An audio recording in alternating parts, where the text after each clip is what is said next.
नमस्कार साथियों, Neeraj career institute की हिंदी क्लास में आप सभी का स्वागत है।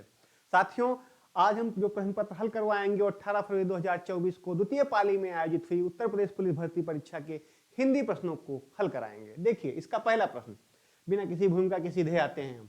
घूमने फिरने वाला साधु वाक्यांश के लिए एक शब्द निम्नलिखित में से कौन सा है? हमारे विकल्प हैं परिव्राजक, तपस्वी, योगी या श्रमण। तो जो साधु घूमने फिरने में विश्वास रखता है, घूम फिर कर ही भिक्षा मांगकर भोजन करता है, उसे कहा जाता है परिव्राजक। क्या कहा जाता है? विकल्प ए सही है, परिव्राजक। दूसरा प्रश्न, श्रुति सम भिन्नार्थक शब्द युग्म नियत नियत के सही अर्थ भेद का चयन कीजिए। ए भाग्य निश्चित, दो इरादा भाग्य, तीसरा इरादा निश्चित, चौथा निश्चित इरादा। अब देखिए, नियत का अर्थ क्या होता है? नियत का अर्थ निश्चित, नियत का अर्थ निश्चित, और नियत का अर्थ इरादा। अब देख लीजिए विकल्प कहां है, निश्चित और इरादा कहां है? हमारा विकल्प डी सही है, निश्चित और इरादा। अगला देखिए, निम्नलिखित में किस वाक्य में मुहावरे संबंधी अशुद्धि है? देश पर प्राण न्यौछावर करना सैनिक का धर्म है। पुलिस को देखते ही रमेश के चेहरे पर हवाइयां दौड़ने लगी। राधा के सारे इरादों पर पानी फिर गया, वह चुपचाप दम साधे पड़ा रहा। इसका सही विकल्प है विकल्प बी, हवाइयां दौड़ती नहीं हैं, हवाइयां उड़ती हैं। ठीक, तो इसका सही विकल्प क्या है? विकल्प डी, विकल्प बी। आगे देखिए, 65वें का विकल्प कौन सा सही है? विकल्प बी, पुलिस को देखते ही रमेश के चेहरे पर हवाइयां उड़ने लगी होना चाहिए था, दौड़ने लगी की जगह पर। आगे देखिए, निम्नलिखित में किस विकल्प के सभी शब्द स्त्रीलिंग हैं? हमारे विकल्प देखिए, विहग, गरुड़, ये दोनों पुल्लिंग हैं। साहित्य, जहाज, दोनों पुल्लिंग है। शीशम, नर्मदा एक स्त्रीलिंग है, एक पुल्लिंग है। लेकिन समाधि, दीपक, दीमक, ये दोनों क्या हैं? दीमक लग गई, समाधि है उनकी। ये क्या है? ये दोनों शब्द स्त्रीलिंग हैं। 66 का सही विकल्प है विकल्प डी। गुरु शब्द का बहुवचन शब्द क्या होगा? गुरुए, गुरुजन, गुरुतर या गुरुओं। सही विकल्प विकल्प बी, गुरुजन। गुरु का बहुवचन गुरुजन, मुनि का बहुवचन मुनिवृंद, याद रखिए। आगे देखिए, तत्सम तद्भव कौन सा युग्म गलत है? याचक, जाचक, भित्ति, भय, घट, घड़ा, अक्षर, आखर। सही विकल्प है विकल्प बी, भित्ति दीवाल के लिए होता है, ये भय है, ये गलत लिखा है यहां, इसीलिए इसका आंसर का सही विकल्प हमारा है विकल्प बी। आगे देखिए, निम्नलिखित में से सेठ शब्द का तत्सम शब्द कौन सा है? सर्व, श्रेष्ठी, सेठ या साहूकार या सेठ। इसका सही विकल्प है विकल्प बी, श्रेष्ठी। सत्यनारायण की कथा आप सुनिए, उसमें श्रेष्ठी शब्द मिलता है।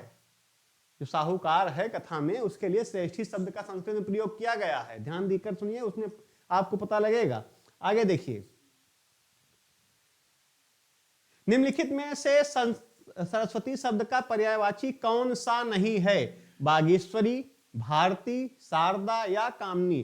तो बागेश्वरी भी है, भारती भी है, शारदा भी है, लेकिन कामिनी, विकल्प डी, विकल्प डी कामिनी, ये सरस्वती की पर्यायवाची नहीं है। यही विकल्प हमारा सही है, सरस्वती। 70वें प्रश्न का निम्नलिखित में से सरस्वती का पर्यायवाची कौन सा नहीं है? विकल्प डी, कामिनी इसका पर्यायवाची नहीं है। अगला प्रश्न देखते हैं। अगला प्रश्न है, निम्नलिखित में से कौन सा अव्ययी भाव समास का उदाहरण है? डाकगाड़ी, भरपूर, प्रधानमंत्री या सप्ताह। अब देखिए, अव्ययी भाव समास की खासियत क्या होती है? अव्ययी भाव समास की खासियत यह होती है कि इसमें उपसर्ग लगता है, पहले अव्यय लगता है। देखिए किसमें लगा है, विकल्प बी, विकल्प बी। विकल्प बी क्या है? भरपूर। जहां पर भी भर, बे, यथा, प्रति, आ ऐसे शब्द आ जाएं शुरुआत में, वहां क्या होगा? वहां पर अव्ययी भाव समास होगा। भरपूर, भरपेट, भरसक, ये सब क्या हुआ? ये सब अव्ययी भाव समास हैं।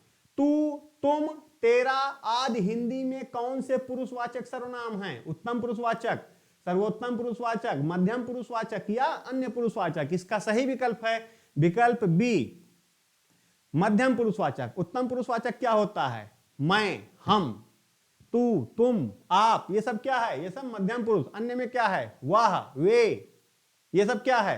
ये सब अन्य पुरुषवाचक होगा। हमारा सही विकल्प है विकल्प सी, मध्यम पुरुषवाचक। अगला, लघु उत्सव शब्द का संधि विच्छेद क्या होगा? लघु उत्सव शब्द का संधि विच्छेद क्या होगा? लघु धन उत्सव, छोटा उत्सव कहां है इसमें? लघु उत्सव, लघु उत्सव विकल्प ए सही शब्द, सही हमारा क्या उत्तर है? विकल्प ए। फिर देखिए अगला प्रश्न, कौन सा विराम चिन्ह दो पृथक सत्ताओं या दो शब्दों को जोड़ता है? वह कौन सा शब्द होता है, विराम चिन्ह है जो दो शब्दों को जोड़ता है? जोड़ता मतलब क्या करता है? योजन का काम करता है। उसको क्या कहेंगे? उसको योजक चिन्ह क्या कहेंगे? क्या कहेंगे? विकल्प डी योजक चिन्ह। पूरे विकल्प पढ़ने की जरूरत नहीं है, ये सब तत्व पढ़ते ही तुरंत दिमाग में आ जाना चाहिए कि कौन सा विराम चिन्ह यहाँ आ रहा है। यहाँ कौन सा विराम चिन्ह है? दो विराम चिन्ह, वह विराम चिन्ह जो दो पृथक सत्ताओं या शब्दों को जोड़ता है, योजक चिन्ह। अगला प्रश्न देखिए, अगला प्रश्न है, दिनेश रोज 4 लीटर दूध पीता है। दिनेश रोज 4 लीटर दूध पीता है। इस वाक्य में 4 लीटर किस प्रकार का विशेषण है? गुणवाचक, सार्वनामिक विशेषण, संख्यावाचक या कि परिमाण? एक परिमाण है, एक मात्रा है 4 लीटर, 5 मीटर, 2 किलो, ये सब क्या है? परिमाणवाचक, एक मात्रा है। इसका सही विकल्प विकल्प डी परिमाणवाचक। बाजार से आकर गीता खाना पकाएगी। पहले बाजार से आएगी तब खाना पकाएगी। 2 क्रियाएं हो रही हैं। अब कह रहा है किस क्रिया का उदाहरण है? पूर्वकालिक क्रिया, नामधातु, संयुक्त या प्रेरणार्थक। पूर्वकालिक क्रिया, जब एक क्रिया समाप्त होने पर दूसरी क्रिया की शुरुआत हो तो वह क्या होगा? पूर्वकालिक क्रिया का उदाहरण होगा। आगे देखिए, निम्नलिखित में से किस वाक्य में अपादान कारक है? गीता की बहन कल हमारे घर आएगी, मेज से पुस्तक गिरी, रानी पुस्तक पढ़ती है, रमेश खिलौने से खेल रहा है। अपादान कारक वहां होता है जहां किसी का इलगाव हो रहा हो, उससे अलगाव हो रहा है। यहां कहां हो रहा है? मेज से पुस्तक गिरी, मेज पर पुस्तक रखी थी, वहां से वो अलग हो रही है, वहां से वो हट रही है। तो क्या हुआ? विकल्प बी सही हुआ, मेज से पुस्तक गिरी अपादान कारक। स्वर्णिम शब्द में कौन सा प्रत्यय है? स्वर्णिम में लिखकर देखते रहिए, स्वर्ण धन इम बराबर स्वर्णिम। तो प्रत्यय कौन सा आया? प्रत्यय आया इम। इम कहां लगा है इसमें? इम हमारा विकल्प बी है। स्वर्णिम में जो प्रत्यय लगा है वो है विकल्प बी इम। आगे देखिए, संग्राम शब्द में मूल शब्द और उपसर्ग है। संग्राम, संग्राम में मूल शब्द सम धन ग्राम। देख लीजिए, सम में हलंत लगा हुआ है नीचे। कौन सा विकल्प है? विकल्प हमारा सही है विकल्प सी समग्राम। कौन सा विकल्प सही है? विकल्प सी समग्राम। अगला प्रश्न देखिए, अगला प्रश्न है हमारा, मूक शब्द का विलोम क्या होगा? मूक शब्द का विलोम क्या होगा? आप लोगों ने एक दो श्लोक पढ़ा होगा, मूकम करोति वाचालम पंगुम लघ्यते गिरिम यत् कृपा तमहम वंदे परमानंद माधवम। मूकम करोति वाचालम, गूंगा क्या हो जाता है? वक्ता हो जाता है, बोलने लगता है। कौन सा विकल्प सही है? विकल्प बी वाचाल। मूक माने गूंगा, वाचाल माने बोलने वाला। अब देखिए आगे, बेकार से बेगार भली, लोकोक्ति का अर्थ निम्नलिखित में से कौन सा है? जो मिल जाए वह काफी है, बिल्कुल अनपढ़ होना, निकम्मा बैठने से कुछ काम करना अच्छा है, या मन शुद्ध है तो सब ठीक है। इसका सही विकल्प है विकल्प सी, निकम्मा बैठने से कुछ करना अच्छा है, बेकार से बेगार भला। अगला प्रश्न, अद्भुत रस का स्थायी भाव शोक, विस्मय, निर्वेद या फिर क्रोध? अद्भुत रस का स्थायी भाव है विस्मय। क्या है? विस्मय। अर्धसम मात्रिक का छंद है रोला, चौपाई, कुंडलियां, दोहा। असम मात्रिक वे छंद होते हैं जिनके पहले और तीसरे चरण में तथा दूसरे और चौथे चरण में सम मात्राएं होती हैं। मतलब जैसे प्रथम चरण पहले चरण में मात्रा होगी वैसे ही तृतीय चरण में होगी, और जैसे द्वितीय चरण में होगी वैसे ही चतुर्थ चरण में होगी। विकल्प देखिए, रोला, कुंडलियां, चौपाई, दोहा, सबने पढ़ा है। दोहा पहले तीसरे चरण में 13-13, दूसरे चौथे चरण में 11-11। आगे देखिए, राम कृपा भव निशा सिरानी में कौन सा अलंकार है? इसमें है रूपक अलंकार। क्या है? रूपक अलंकार। तुलना की जा रही है, बिना सासी से सरिस के तुलना की जा रही है, तो यहां कौन सा अलंकार होगा? यहां होगा रूपक अलंकार। आगे देखिए अगला प्रश्न, अगला प्रश्न है, अंक का अनेकार्थक शब्द निम्नलिखित में से किस विकल्प में है? विष्णु, आकाश, कामदेव या चौथा विकल्प संख्या।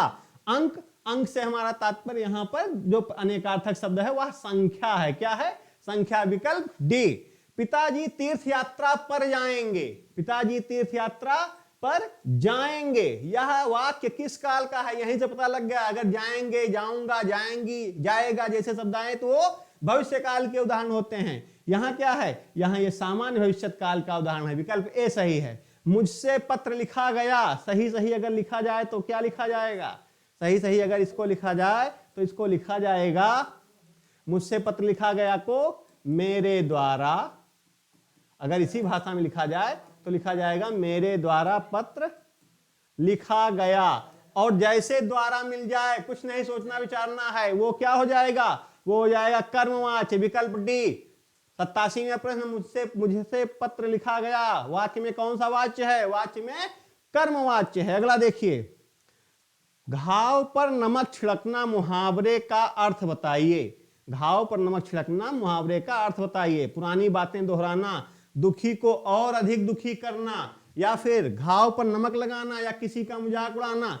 घाव मतलब किसी को दुख हुआ ही, उसी पर नमक डाल दिया जाए, उसके दुख को, उसके घाव को और बढ़ा दिया जाए, पीड़ा को उसके और बढ़ा दिया जाए, तो क्या मतलब हो गया, इसका मतलब हो गया होगा दुखी को अधिक दुखी करना, दुखी को और अधिक दुखी करना, उसकी परेशानी को और ज्यादा बढ़ा देना।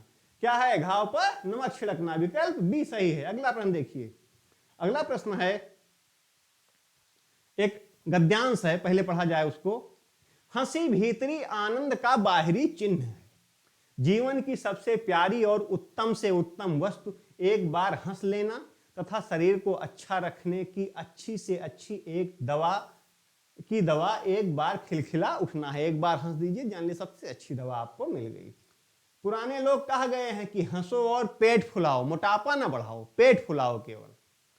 हंसी कितने ही कला कौशलों से भली है, जितना ही अधिक आनंद से हंसोगे उतनी ही आयु बढ़ेगी।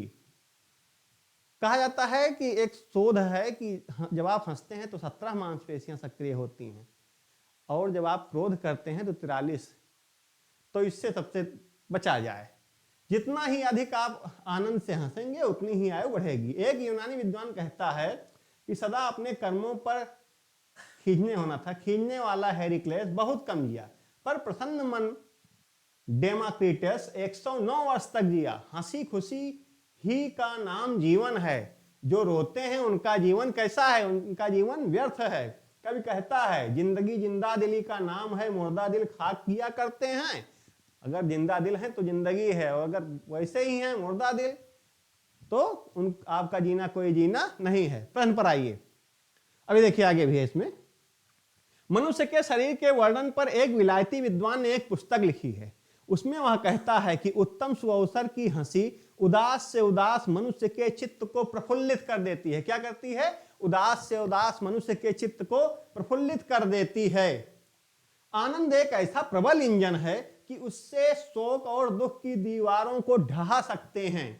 प्राण रक्षा के लिए सदा देशों में उत्तम से उत्तम उपाय मनुष्य के चित्त को प्रसन्न रखना है। सुयोग्य वैद्य अपने रोगी के कानों में आनंद रूपी मंत्र सुनाता है। अच्छे से अगर वैद्य बात कर ही लेता है तभी जान लीजिए आपकी आधी बीमारी वहीं दूर हो जाती है। अब आगे देखिए, हम प्रश्न पर आते हैं। इसका पहला प्रश्न है, वो एक उपयुक्त शीर्षक दीजिए। जो गद्यांश पढ़ा गया उसका एक उपयुक्त शीर्षक क्या होगा शीर्षक। विकल्प देखिए, हंसी एक वरदान, हंसी दुखनाशक है, कुशल वैद्य की कला, या फिर प्रसन्नता एक वरदान। पूरा हमने गद्यांश जो पढ़ा वो हंसी पर आधारित है। इसका सही विकल्प है विकल्प ए, हंसी एक वरदान। दूसरा देखिए, हंसी भीतरी आनंद का बाहरी चिन्ह है, आशय स्पष्ट कीजिए। विकल्प देखिए, हंसी भीतरी चीज है, बाहरी नहीं है। हंसी का आनंद अंदर और बाहर दोनों जगह प्रकट होता है। तीसरा, हंसी मन के अंदर के आनंद को बाहर प्रकट करती है। और चौथा, हंसी बाहरी दिखावा है। इसका सही विकल्प क्या है, इसका सही विकल्प है विकल्प बी, हंसी का आनंद अंदर और बाहर दोनों जगह प्रकट होता है। जब आप हंसेंगे तो आपका जो आनंद है चेहरे का वो अंदर बाहर दोनों जगह प्रकट होता है। आगे देखिए, आनंद को प्रबल इंजन क्यों कहा गया है। वह जीवन को गति देता है, वह जीवन से शोक और दुख दूर करता है, वह जीवन में हंसी पैदा करता है। चौथा विकल्प, वह जीवन को ऊर्जा देता है। सही विकल्प विकल्प बी, वह जीवन से शोक और दुख दूर करता है। कौन, आनंद।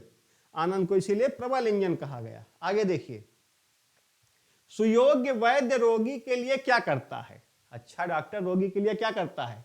अच्छी और महंगी दवाएं देता है, रोगी की खराब जीवन शैली के प्रति उसे सावधान करता है, आशा और उल्लासमय वचनों द्वारा कानों को आनंदित करता है, या रोगी को अनुशासित जीवन जीने की सलाह देता है। विकल्प सही है इसका विकल्प सी, आशा और उल्लासमय वचनों द्वारा कानों को आनंदित करता है, विकल्प सी। आगे देखिए, प्रफुल्लित शब्द में कौन सा उपसर्ग है? ध्यान दीजिएगा, प्रफुल्लित शब्द में कौन सा उपसर्ग है? उपसर्ग शब्द के पहले लगता है और प्रत्यय शब्द के बाद लगता है, क्योंकि दोनों विकल्प दिया है, इत भी दिया है, प्रा भी दिया है, तो इसमें उपसर्ग पूछ रहा है। उपसर्ग कौन सा है? प्रा, विकल्प डी सही है। निम्नलिखित शब्दों में कौन सा शब्द क्रिया विशेषण है? नीला, विगत, सूर्योदय या धीरे धीरे। क्रिया की विशेषता कौन बता रहा है? इसमें का क्रिया हो तो रहे, लेकिन कैसे? गति उसकी कैसी है? धीरे धीरे। तो क्रिया विशेषण यहां पर क्या है? यहां पर 94 का सही विकल्प है, विकल्प डी, धीरे धीरे। अगला प्रश्न देखिए, निम्नलिखित में से कृष्ण शब्द का पर्यायवाची कौन सा है? मनोज, रतिपति, श्रवण या फिर मुरारी। यहां क्या विकल्प है? मुरारी। कृष्ण का एक पर्यायवाची मुरारी है, उन्होंने मुरा नामक एक राक्षस का अंत किया था, इसीलिए इनको मुरारी कहा जाता है। इसका अगर हम संधि विच्छेद करेंगे तो होगा मुरारी। मुरा के जो दुश्मन हैं मुरारी, वो क्या है? कौन है? भगवान कृष्ण। आगे देखिए,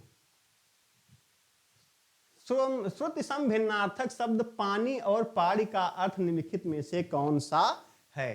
निम्नलिखित में से कौन सा है? विकल्प देखिए, कर जल, हाथ जीवन, पग वारी, जल हाथ।